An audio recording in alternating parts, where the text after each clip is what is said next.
আজ বিশ্বকাপ শুরু হচ্ছে অবশেষে প্রায় ৩.৫ বছর পর ২০২২-এর ওই কাতার বিশ্বকাপের পর আরও একবার এস্তাদিও আজতেকা, যেই স্টেডিয়ামের নাম বদলে গেছে মেক্সিকোর, সেই স্টেডিয়ামকে এখন অনেকে বাণিজ্যিকভাবে এস্তাদিও বানর্তে বলেন বা মেক্সিকো সিটি স্টেডিয়াম বলেন। সেই স্টেডিয়ামেই শুরু হচ্ছে আজ বিশ্বকাপের প্রথম ম্যাচ, এবং মেক্সিকো এবং সাউথ আফ্রিকা, যেই ফিক্সচারটা ঠিক ২০১০ বিশ্বকাপের শুরুর ম্যাচের একটা রিম্যাচ। নাবিল কায়সার, এক্সিলেন্ট একটা এনকাউন্টার দিয়ে এবার বিশ্বকাপটা শুরু হতে যাচ্ছে এবং 4 বছরের অপেক্ষার অবসান কিছুক্ষণ পরেই আসলে হতে যাচ্ছে। এবং যেটা আপনি বলছিলেন যে 2010 বিশ্বকাপে সাউথ আফ্রিকা হোস্ট ছিল, সাউথ আফ্রিকা ওপেনিং ম্যাচটা খেলেছে, তাদের প্রতিপক্ষ মেক্সিকো ছিল।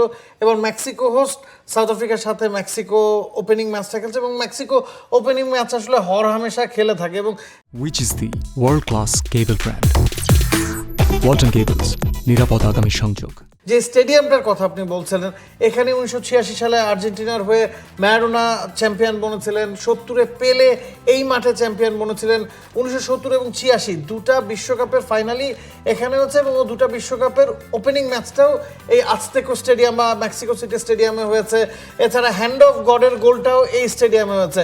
ইটস অ্যান আউটস্ট্যান্ডিং ভেন্যু এবং excellent venue to kick off the world cup. ৮৩,০০০ সমর্থকের এখন জায়গা হচ্ছে এই মেক্সিকো সিটি স্টেডিয়ামে, এবং আমরা আশা করছি এই স্টেডিয়ামটা ফুল হাউস হবে।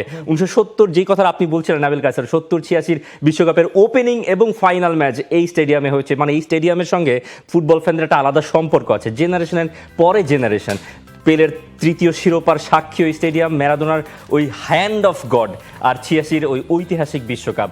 এমনকি বিশ্বকাপের এই ম্যাচটা যখন হবে, তখন বিশ্বকাপের সবথেকে বেশি ম্যাচ হওয়া একটা ভেন্যু, সেটার নামও হয়ে যাবে এই মেক্সিকো সিটি স্টেডিয়াম, যেটার নাম ছিল আজতেকা স্টেডিয়াম।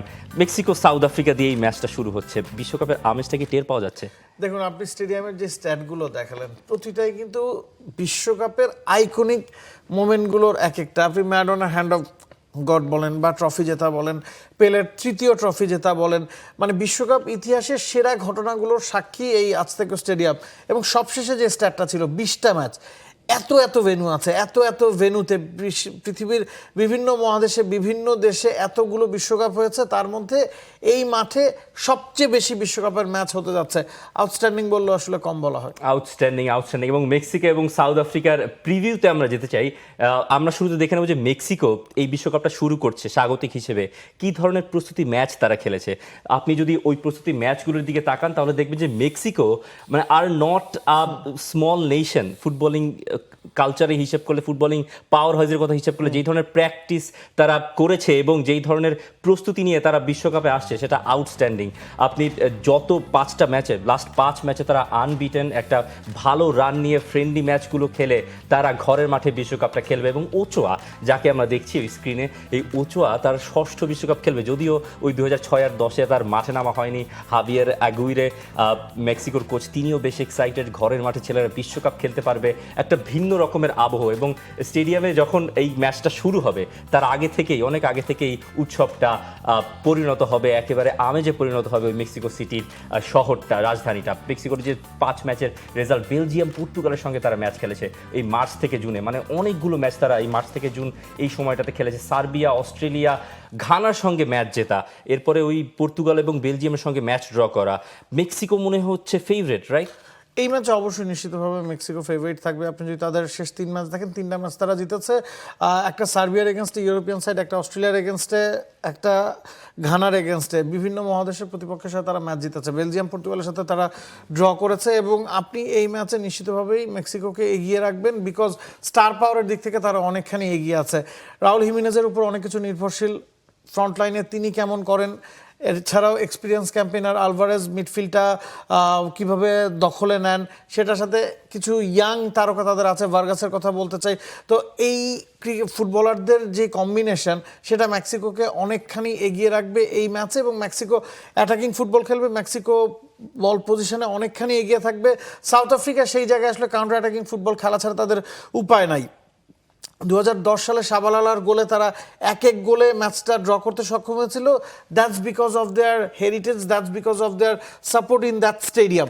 এখন মেক্সিকোতে এবার সেই 83,000 দর্শকের সমর্থনটা পেতে যাচ্ছে, এবং এই সমর্থন মেক্সিকোকে আসলে অনেকখানি এগিয়ে দেবে। ফর্মের বিচারে তারা এগিয়ে, স্টার পাওয়ারের দিক থেকে তারা এগিয়ে, প্লেইং কন্ডিশন, অ্যাটমসফিয়ারের দিক থেকে তারা এগিয়ে থাকবে। কোনোভাবেই আপনি মেক্সিকোকে এই ম্যাচে আসলে পিছিয়ে রাখতে পারবেন না, এবং এই ম্যাচের ফুটবলে যে কোনো কিছু সম্ভব, তো মেক্সিকোকে আপনাকে অনেকখানি এগিয়ে রাখতে হবে। এবং মেক্সিকো এবং সাউথ আফ্রিকা এই দুই দলের ভেতরে যদি আপনি একজন প্লেয়ারকে আলাদা করে দেখতে চান, সেটা হতে পারে মেক্সিকোর সেই ইয়াংগেস্ট প্লেয়ার ফুটবলার গিলবের্তো মোরা, এই বিশ্বকাপের যিনি সব থেকে তরুণ ফুটবলার, তাকে আলাদা করে নজর রাখতে পারবেন যে তিনি মেক্সিকান পেদ্রি, একটা হেডলাইন নিয়ে, একটা টাইটেল নিয়ে বিশ্বকাপে আছেন।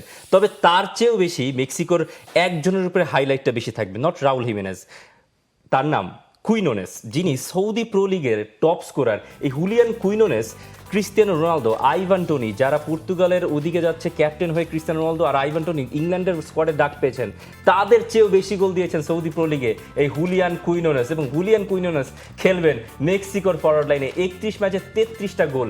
জন্ম হয়েছিল কলম্বিয়ায়, কিন্তু খেলছেন মেক্সিকোর হয়ে, কারণ কলম্বিয়ার হয়ে দীর্ঘদিন ধরে তিনি স্কোয়াডে সুযোগ পাচ্ছিলেন না, তাকে ডাক দেওয়া হচ্ছিল না। তিনি বিরক্ত হয়ে এক পর্যায়ে সিদ্ধান্ত নিলেন যে আমি মেক্সিকোর হয়ে খেলবো, এবং 31 ম্যাচে 33 গোল, মানে তার দিকেও তো আলাদা করে মানে স্পটলাইটটা থাকবে। মানে ম্যাচ সংখ্যার চেয়ে গোল সংখ্যা বেশি, এমন তো আসলে আমরা ওই মেসি রোনালদোকেই দেখেছি। 31 ম্যাচে 33 গোল, it's not a matter of joke, এবং ফর্মটা সাথে নিয়ে তিনি আসছেন। এবং মেক্সিকোর যেই দল, এই দলটাতে আপনি মোরার কথা বললেন ইয়াং ফুটবলারের দিক থেকে, আবার অভিজ্ঞতার দিক থেকে আলভারেজ আছেন, তো এই দলটাতে কিন্তু কম্বিনেশন যথেষ্ট ভালো। অভিজ্ঞতার সাথে তারুণ্যের একটা যথেষ্ট মিশ্রণ আছে, এবং তারা অ্যাটাকিং ফুটবল খেলতে পছন্দ করে। এবং south Africa is a perfect opponent for them to kick off this world cup. আপনি সাউথ আফ্রিকার কথা যদি বলেন, সাউথ আফ্রিকার দলটা বেশিরভাগ ফুটবলারই নিজেদের লিগে খেলেই অভ্যস্ত।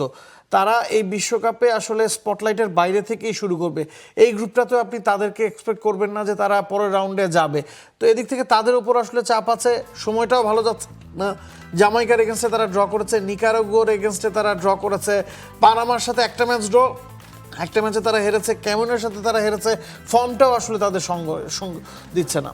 মেক্সিকোর ঘরের মাঠে বিশ্বকাপ, এবং মেক্সিকোর কোচ হাভিয়ের আগুইরে তিনি ওই প্রেস কনফারেন্সে বলে দিচ্ছেন যে এই যে ঘরের ছেলেরা ঘরের মাঠে বিশ্বকাপ খেলবে, এই স্বাদটুকু পাওয়াটাই তার কাছে বড্ড স্পেশাল। এবং এই ঐতিহাসিক দিনের কজন পায়, এই স্বাদ কজন পায়, এই কথাটাই আসলে এই স্বাদ কজন পায়। হাভিয়ের আগুইরে তিনি বলছেন যে এই ঘরের মাঠে যারা খেলবেন তাদের জন্য একটা ঐতিহাসিক দিন, এমনকি যারা দর্শক হিসেবে থাকবেন, যারা পুরো দেশের মানুষ, তাদের জন্য একটা ঐতিহাসিক দিন, একটা মেমোরেবল ডে ফর মেক্সিকো। এই বিশ্বকাপের ওপেনিং ম্যাচটা আপনারা দেখবেন আজতেকা স্টেডিয়ামে। এখন আমরা কি রিফাত মাসুদকে পেতে পারি? ওকে, রিফাত মাসুদকে আমরা এখনো পাচ্ছি না, তবে আমরা পাবো। সরাসরি ইউএসএ থেকে তিনি যুক্ত হবেন। আমরা মেক্সিকো আর সাউথ আফ্রিকা এই ম্যাচের প্রস্তুতিগুলো দেখছিলাম। আমরা তো বলে দিতে পারি যে মেক্সিকো হচ্ছে ফেভারিট, আর সাউথ আফ্রিকাকে একটু সাইড করে রাখছি, কিন্তু ম্যাচে তো আরও আছে। মানে রাতের ম্যাচ পেরোলেই আবার সকালবেলা আরও একটা ম্যাচ, আপনার ওই ম্যাচের দিকেও তো নজর রাখতে হবে। সাউথ কোরিয়ার সাথে চেকিয়ার যে ম্যাচটা, সেই ম্যাচটা আমার কাছে মনে হচ্ছে মেক্সিকোর ম্যাচটার চেয়ে অনেক বেশি কম্পিটিটিভ হবে। দুই দলের যে প্লেইং স্টাইল, সেটা একে অপরকে টেক্কা দেওয়ার জন্য যথেষ্ট হাইপ ক্রিয়েট করছে। আপনি যদি খেয়াল করে থাকেন, সাউথ কোরিয়া ডমিনেট করেছে গ্রুপ পর্ব বা ওয়ার্ল্ড কাপ কোয়ালিফাইংটা, যে 16টা ম্যাচ তারা খেলেছে, আনবিটেন ছিল, মাত্র 8টা গোল তারা হজম করেছে। তো অন্যদিকে আপনি যদি চেকিয়ার কথা বলেন, একেবারে শেষ বেলায় ব্যাকডোর দিয়ে তারা বিশ্বকাপে পৌঁছে গেছে, তো তাদেরকে আপনি ছোট করে দেখতে পারেন না। ক্রোয়েশিয়ার গ্রুপের থেকে তারা সেকেন্ড হয়েছিল, সেখান থেকে প্লে অফে তারা back to back Northern Ireland এবং ডেনমার্কের বিপক্ষে পেনাল্টি শুট আউটে জিতে এই বিশ্বকাপে নাম লিখেছে। এবং আপনি ডেনমার্ককে হয়তো এগিয়ে রাখতেন বা নর্দার্ন আয়ারল্যান্ডকেই হয়তো এগিয়ে রাখতেন, তবে তারা তাদের যেই জেদটা, সেটা তারা মাঠে কিন্তু করে দেখিয়েছে। এবং আপনি যদি খেয়াল করেন, অনেকখানি আসলে ডিফেন্সিভ ফুটবলটা তারা খেলে থাকে। দুটা দলের প্লেইং স্টাইল মোটামুটি একই রকম। দুটা দলই ব্যাকলাইনে 3 জন নিয়ে 2 উইং ব্যাককে সঙ্গ করে 3-5-2 ওই ফরমেশনটাতে খেলেন। তবে সাউথ কোরিয়ার ক্ষেত্রে যেটা হয়, সাউথ কোরিয়া সেট ব্যাক করে, তারা কাউন্টার অ্যাটাকিং ফুটবল খেলে অভ্যস্ত। আবার আপনি চেকিয়ার দিকে যদি তাকান, তাদের 2 উইং ব্যাক সবসময় উপরে যেতে অভ্যস্ত। ইটস বিকজ তাদের ফরওয়ার্ড লাইনে প্যাট্রিক শিক বা 16-এর মতো স্ট্রাইকার আছেন, যারা হাইট তাদের অনেক বেশি। একজন 6 ফিট 6 ইঞ্চি, একজন 6 ফিট 3 ইঞ্চি। তো দেখা যাবে যে ওই নাম্বার 9 পজিশন থেকে গোল বের করার জন্য 2 উইং ব্যাক বারে বারে উপরে উঠবে। আবার সাউথ কোরিয়া যেহেতু সিট ব্যাক করবে, তাদের ডিফেন্স লাইন ভাঙাটাও আসলে কঠিন হতে পারে। তো মনে হচ্ছে যে যেহেতু একই ধরনের ফরমেশন নিয়ে একটা দল অ্যাটাকিং ফুটবল খেলবে, একই ধরনের ফরমেশন নিয়ে একটা দল কাউন্টার অ্যাটাকিং ফুটবল খেলবে, ম্যাচটা অনেক বেশি জমজমাট হবে। For more updates, subscribe to our YouTube channel and click on the bell icon. Follow us on Facebook and Instagram. Download T-Sports app to enjoy exciting games and highlights. Visit tsports.com.